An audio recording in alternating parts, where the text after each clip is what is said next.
Shalom, puji Tuhan. Selamat pagi Bapak Ibu Saudara yang dikasihi oleh Tuhan. Harapan saya secara pribadi, kita semua dalam keadaan yang sehat walafiat, karena kita percaya Tuhan senantiasa menjaga dan melindungi kita. Puji Tuhan. Mari kita berdoa. Bapa, saat ini kami mau belajar firman-Mu lagi, dan berikan hikmat-Mu. Berikan kami pengertian untuk kami memahaminya, supaya hidup kami Tuhan senantiasa dipenuhi oleh kebenaran firman-Mu. Terima kasih Bapa. Di dalam nama Tuhan Yesus, haleluya. Amin. Puji Tuhan.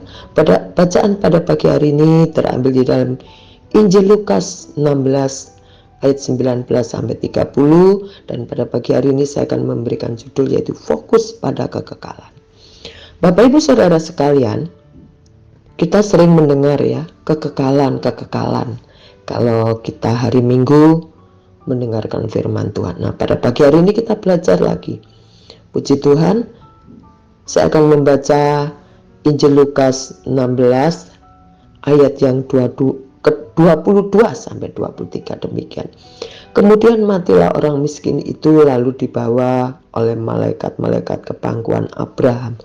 Orang kaya itu juga mati, lalu dikubur, dan sementara ia menderita sengsara di alam maut, ia memandang ke atas, dan dari jauh dilihatnya Abraham dan Lazarus duduk di pangkuannya. Puji Tuhan. Puji Tuhan. Bapak Ibu Saudara yang dikasihi oleh Tuhan, dalam bacaan ayat-ayat kita di atas nampak jelas bahwa semua orang,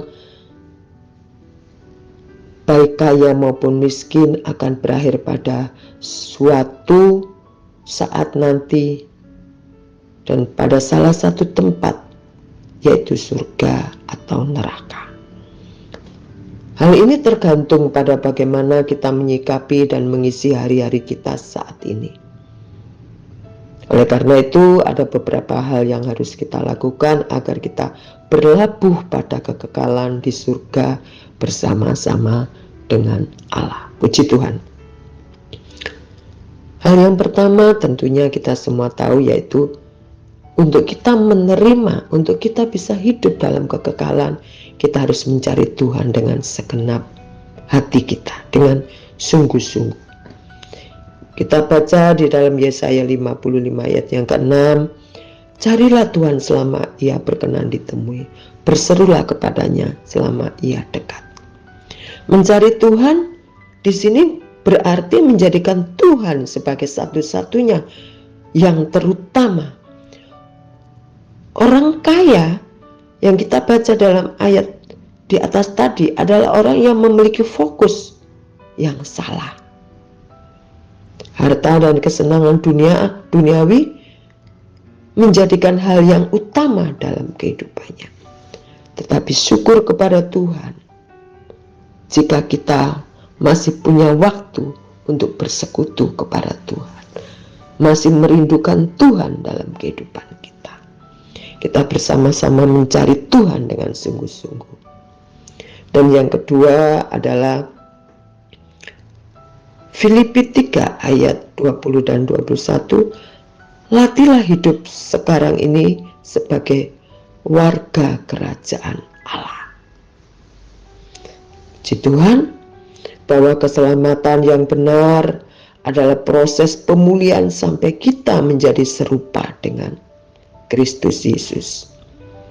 Kita menjadi calon-calon penghuni kerajaan surga adalah pribadi-pribadi yang memiliki kualitas karakter seperti Kristus yang mulia.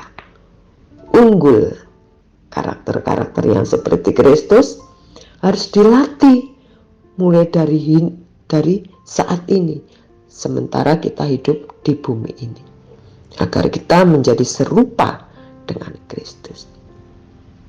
Dan yang ketiga adalah menyadari bahwa hidup di dunia ini hanya penugasan sementara. Bapak Ibu Saudara dikasihi oleh Tuhan, bumi bukanlah tempat abadi dan pantas untuk kita tinggali. Bumi ini suatu saat nanti akan rusak, dan Tuhan sudah menyiapkan sebuah tempat yang namanya surga untuk kita tempati. Wow, puji Tuhan, sebagai tempat yang abadi. Semua pencapaian dan yang kita miliki sekarang ini akan lenyap. Maka adalah naif kalau kita memiliki fokus hanya sebatas dunia dan semuanya yang ada di dalamnya. Bapak Ibu Saudara yang dikasihi oleh Tuhan, orang-orang yang memiliki fokus pada kekekalan adalah orang-orang yang rela kehilangan kenikmatan dan kebahagiaan. Karena selama 70 atau 80 tahun kita sudah mendapatkan kebahagiaan yang berdurasi, yang tak terhingga atau tak terimitasi pada apapun. Usia kita tidak lama, 70, kalau kuat 80 kata pemazmur. Tapi tujuan hidup kita adalah kekekalan surga yang mulia yang saat ini Tuhan siapkan bagi kita semua. Kalau kita baca di dalam Yakobus 4 ayat 14, apakah arti hidupmu? Hidupmu seperti uap, sebentar kelihatan lalu lenyap.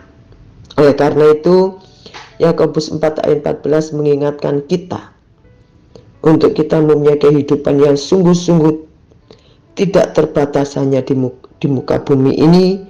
Semua orang diperhadapkan dengan pilihan kekekalan, surga atau neraka. Tentunya kita memilih surga yang kekal, yang sudah disiapkan, yang sudah disediakan oleh Bapa kita. Puji Tuhan Bapak Ibu. Mari kita berdoa bersama-sama. Tuhan, kami mau menempati kekekalan yang Kau sudah siapkan, yaitu surga-Mu. Oleh karena itu, biarlah kami belajar mencari Engkau dengan segenap hati kami. Kami juga belajar, Tuhan Yesus, untuk melatih hidup sebagai warga negara kerajaan Allah, supaya kami mempunyai karakter seperti Kristus. Dan kami juga menyadari bahwa hidup di dunia ini hanyalah penugasan sementara dari Engkau. Terima kasih Bapa di dalam surga. Terima kasih, kami sungguh bersyukur. Dan biarlah Engkau terus membawa hati kami, pikiran kami, jiwa kami untuk memuliakan Engkau. Terima kasih Bapa. Di dalam nama Tuhan Yesus kami sudah berdoa dan mengucap syukur. Haleluya. Amin. Selamat pagi Bapak Ibu. Kita belajar saat ini menjadi warga negara kerajaan Allah sementara kita hidup di bumi. Amin. Dan Tuhan akan memberikan kekuatan, memberikan kemampuan untuk kita menjadi serupa dengan Kristus. Itulah yang menjadi tujuan kita, menjadi anak-anak Allah. Selamat pagi, selamat beraktivitas. Tuhan Yesus memberkati. Amin.